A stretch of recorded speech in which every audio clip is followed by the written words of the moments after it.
नई दिल्ली चुनाव के बीच केजरीवाल को किदवई नगर से जनता ने भगाया।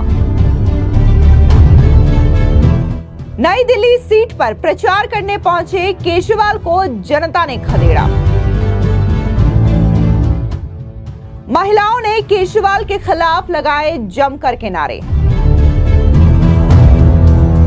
दिल्ली में चुनाव होने हैं, 5 फरवरी को वोटिंग डाली जाएगी, लेकिन इससे पहले जनता का मूड देखने को मिल रहा है। दरअसल आपको बता दें कि ताजा तस्वीरें सामने आई है किदवई नगर से, जहां पर अरविंद केजरीवाल प्रचार करने के लिए पहुंचे थे और जनता ने उन्हें भारी आक्रोश के साथ भगा दिया। आपको बता दें कि अरविंद केजरीवाल जब से चुनाव की तारीखों का ऐलान हुआ है, या यूं कहें कि जब से यह माहौल बना है कि दिल्ली में विधानसभा चुनाव होने वाले हैं, तब से न सिर्फ उन्होंने 70 सीटों पर अपने तमाम उम्मीदवारों का ऐलान कर दिया है, बल्कि कई सारे एक-एक वादे करते हुए भी दिखाई दे रहे हैं। लेकिन अब जनता उनके वादों पर यकीन नहीं कर रही है, बल्कि जो उन्होंने पिछले 10-11 सालों में दिल्ली में काम किया है, उसका हिसाब जनता मांग रही है। और ऐसे ही जब अरविंद केजरीवाल अपनी ही नई दिल्ली विधानसभा क्षेत्र के किदवई नगर में प्रचार करने के लिए पहुंचते हैं, तो वहां पर जनता का भारी आक्रोश अरविंद केजरीवाल को झेलना पड़ता है और यहां पर जनता उनके खिलाफ जम करके मुर्दाबाद के नारे लगाती है और उसके बाद अरविंद केजरीवाल को किदवई नगर से उल्टे पांव दौड़ना पड़ जाता है। आपको बता दें, किदवई नगर वही क्षेत्र है जहां पर जब अरविंद केजरीवाल ने एक और वादे का ऐलान किया, जिसके तहत उन्होंने ये कहा कि महिला सम्मान राशि दी जाएगी, जिसमें कि 2100 रुपए प्रति महीने महिलाओं को दिया जाएगा। किदवई नगर से ही अरविंद केजरीवाल ने इस योजना की शुरुआत की थी। लेकिन गौर करने वाली बात यह है कि जो वीडियो सोशल मीडिया पर सामने आया है, जहां पर अरविंद केजरीवाल को किदवई नगर से भगाया जा रहा है, वहां पर सबसे ज्यादा संख्या महिलाओं की ही है जो अरविंद केजरीवाल का विरोध कर रही हैं, अरविंद केजरीवाल के खिलाफ नारेबाजी कर रही है और अरविंद केजरीवाल को अपने ही एरिया से खदेड़ रही हैं। दरअसल ये बंगाली कैंप है और यहां पर जो लोग हैं वो अरविंद केजरीवाल के काम से संतुष्ट नहीं है और जब अरविंद केजरीवाल यहां पहुंचते हैं तो उनसे 10 सालों का हिसाब मांगा जाता है, जिसका हिसाब अरविंद केजरीवाल दे नहीं पाते और इसकी वजह से जनता का भारी आक्रोश अरविंद केजरीवाल को झेलना पड़ता है।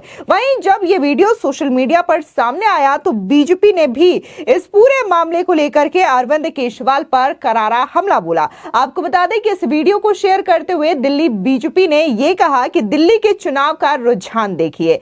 दिल्ली के महाठग आज ईस्ट किदवई नगर बंगाली कैंप गए थे, वहां जनता ने उन्हें खदेड़ कर भगा दिया। अब दिल्ली के हर कोने से एक ही आवाज आ रही है, अब नहीं सहेंगे, बदल के रहेंगे। इसके अलावा ये वीडियो को शेयर करते हुए अमित मालवीय ने भी कहा कि शाम को अरविंद केजरीवाल ईस्ट किदवई नगर बंगाली कैंप गए थे, वहां पर आम जनता ने उन्हें खदेड़ दिया। यही दिल्ली का एग्जिट पोल है। इसके अलावा तमाम जो आम यूजर्स हैं वो भी इस वीडियो को जम करके सोशल मीडिया पर शेयर कर रहे हैं और ये कह रहे हैं कि कैसे अरविंद केजरीवाल के 10 सालों का जो ट्रैक रिकॉर्ड रहा है, जो घोटालों का रिकॉर्ड रहा है और जो झूठे वादों का रिकॉर्ड रहा है, इससे जनता पूरी तरीके से त्रस्त है और ये दिल्ली में होने वाले चुनावों का रुझान है, नतीजे हैं, एग्जिट पोल है, जो भी कह लीजिए, क्योंकि यहां पर साफ तौर से जनता का आक्रोश अरविंद केजरीवाल और आम आदमी पार्टी के खिलाफ देखने को मिल रहा है। अब इस बीच बीजेपी के तमाम नेता हैं जो कि आम आदमी पार्टी पर जमकर हमला बोल रहे हैं जब से अवैध बांग्लादेशी घुसपैठियों को दिल्ली में बसाने का मामला सामने आया है। बता दें कि इससे पहले स्मृति ईरानी ने प्रेस कॉन्फ्रेंस किया था, जहां पर उन्होंने आपसे सवाल पूछा था कि आखिर बिना आम आदमी पार्टी के सरकार के इजाजत के यहां पर अवैध बांग्लादेशियों के आधार कार्ड कैसे बन रहे हैं, फर्जी वोटर आईडी कैसे बन रहे हैं। इस बीच आपको बता दें कि बीजेपी के नेता और प्रत्याशी मजिंदर सिंह सिरसा ने भी अरविंद केजरीवाल पर जमकर हमला बोला और कहा कि आम आदमी पार्टी ने दिल्ली को घुसपैठियों का शहर बना दिया है। सुनिए मजिंदर सिंह सिरसा का ये बयान। क्यों कह रहा है, हम तो केजरीवाल से पूछ रहे क्यों उन्होंने घुसपैठियों की वोटें बनाई, केजरीवाल जी ने क्यों बांग्लादेशियों की, रोहिंग्या की वोटें बनाई। अगर हम उनकी वोट काटना चाहते हैं तो इनको क्यों तकलीफ हो रही है? अरविंद केजरीवाल जी से क्या प्यार है रोहिंग्याओं का? अरविंद केजरीवाल जी को क्यों प्यार है बांग्लादेश घुसपैठियों से जो उनकी वोट को काटने से रोक रहे हैं? आएंगे ही नहीं, क्योंकि ये सब लोग मिले हुए हैं और इन लोगों ने दिल्ली को बर्बाद कर दिया है और इन लोगों ने घुसपैठियों की दिल्ली बना दिया है। चलो आम आदमी पार्टी ने, धन्यवाद केजरीवाल जी, आपने ये तो माना कि हमारी सरकार बन रही है। आप ये की चिंता कि हमारे पास सीएम फेस नहीं है और हमारे जो एमएलए जीत के आएंगे सभी इस काबिल हैं। आपकी तरह नहीं है कि अतिशी को बना के भी कहो ये तो अभी टेम्परेरी सीएम है, सीएम तो मैं ही बनूंगा और सुप्रीम कोर्ट ने आपके सीएम बनने पे बैन लगा रखा है। पहले तो आप बताइए अरविंद केजरीवाल जी, आपकी पार्टी का सीएम का कैंडिडेट कौन है? सत्येंद्र जैन है या मनीष सिसोदिया है या जिसको अतिशी को आप कह चुके हैं वो तो टेम्परेरी है या कोई और है? आप अपने सीएम का कैंडिडेट तो बताइए अरविंद केजरीवाल जी। आम आदमी पार्टी का सीएम का चेहरा कौन है, उसका नाम तो बताइए। इसके अलावा बीजेपी के राष्ट्रीय प्रवक्ता शहजाद पूनावाला ने भी आम आदमी पार्टी पर जोरदार निशाना साधा। उन्होंने कहा कि आम आदमी पार्टी ने सीधे तौर पर जो अवैध घुसपैठिए हैं उनको लेकर के यहां पर बहुत ज्यादा काम किया है, उनकी मदद कर दी है। सीधे तौर पर देखने को मिलता है कि आम आदमी पार्टी हमेशा से देश विरोधी ताकतों के साथ रही है। सुनिए बीजेपी के राष्ट्रीय प्रवक्ता शहजाद पूनावाला का ये बयान। कि आम आदमी पार्टी का हाथ हमेशा देश विरोधी देशद्रोही ताकतों के साथ। अभी समझ में आया कि जब ऐसे अवैध घुसपैठी बांग्लादेशी के जब वोट काटे जा रहे थे या वोट को खंगाला जा रहा था इलेक्शन कमीशन की एक प्रक्रिया के द्वारा, तो ये क्यों इतना हाय तौबा मचा रहे थे? क्योंकि बनाया इन्होंने सारे बांग्लादेशी जो आए थे इलीगली 2014 से पहले, इनको पक्का वोटर बनाना, इनको प्रमाण कार्ड देना, सब प्रमाण दे देना ताकि हमें वोट दे सके। ये प्रक्रिया आम आदमी पार्टी के नेताओं ने की, उसके प्रमाण अब सामने निकल कर आ गए। और इसीलिए जब ये बात आगे बढ़ रही थी तब उत्तर प्रदेश और बिहार के लोगों को फर्जी बोला गया अरविंद केजरीवाल के द्वारा। अरविंद केजरीवाल का अवैध बांग्लादेशी वोटर का कार्ड कटा या इलेक्शन में से डिलीट हुआ उसका नाम, तो अरविंद केजरीवाल ने पूर्वांचलियों से बदला लिया, उनको वो गाली बकने लगा।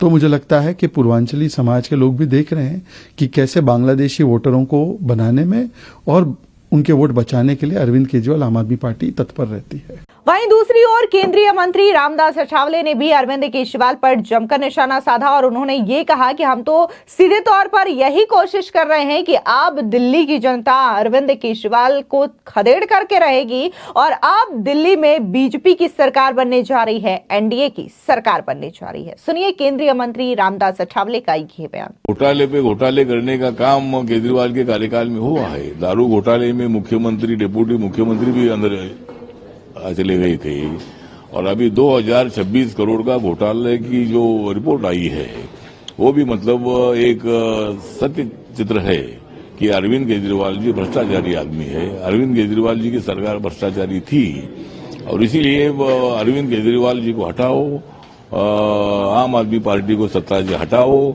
और बीजेपी को सत्ता में बिठाओ, इसी तरह की हमारी मांग है। हम जरूर 15 सीटों पर चुनाव लड़ रहे, 15-20 सीटों पर, लेकिन बीजेपी का नुकसान ना हो। मेरी पार्टी एनडीए में है और एनडीए का समर्थन करती है, बीजेपी का समर्थन करती है और बीजेपी की सरकार आनी चाहिए, मेरी पार्टी की भूमिका है। लेकिन कुछ सीटों पर हम चुनाव लड़ने जा रहे हैं और जहां बीजेपी का नुकसान ना हो, इसी तरह की हमारी पार्टी की भूमिका है। और आखिरी सवाल कि महाराष्ट्र में संजय राउत ने घोषणा किया है कि नागपुर और मुंबई के जो म्युनिसिपल कॉर्पोरेशन के चुनाव होंगे वो अपने दम पे लड़ेंगे, यानी महाविकास आघाड़ी के नेतृत्व में चुनाव नहीं लड़ेंगे। मुझे लगता है कि महाराष्ट्र में महाविकास आघाड़ी टूट रही है, उसी तरह देश भर में जो इंडिया आघाड़ी थी वो भी टूट रही है। या दिल्ली में मतलब कांग्रेस और आम आदमी पार्टी अलग अलग लड़ रही है और अनेक जगह पर अनेक नेता लोग बोल रहे हैं कि भाई लोकसभा के लिए हमारा फ्रंट था, तो भी मतलब इंडिया आघाड़ी में कुछ दम नहीं रहा है। महाराष्ट्र में महाविकास आघाड़ी टूट रही है, अपने अपने बलबूते वो लड़ रहे हैं।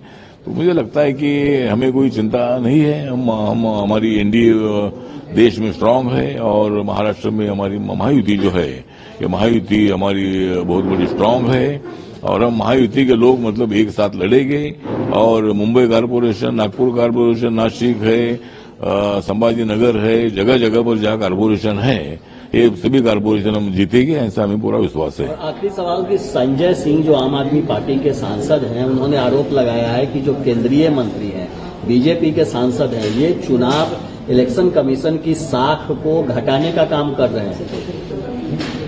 चुनाव आयोग की साख को घटाने का काम कर रहे हैं, उनकी क्रेडिबिलिटी को कम करने का काम कर रहे हैं केंद्रीय मंत्री और बीजेपी के सांसद। मुझे लगता है कि इलेक्शन कमीशन की क्रेडिबिलिटी कम करने का बिल्कुल विषय नहीं है। इलेक्शन कमीशन एक स्वतंत्र यंत्रणा है और इलेक्शन कमीशन का हम आदर करते हैं। उनका जो भारतीय संविधान ने उनको जो अधिकार दिए है उसके मुताबिक चुनाव अनाउंस करते हैं। किसी पार्टी के दबाव में इलेक्शन कमीशन नहीं होता है और सरकार का डायरेक्ट इलेक्शन कमीशन से कोई संबंध नहीं है। मतलब उनकी स्वतंत्र यंत्रणा है, उनको अधिकार पूरा लेने का अधिकार है। न उनकी फाइल सरकार के पास आती है, न सरकार की फाइल उनके पास जाती है।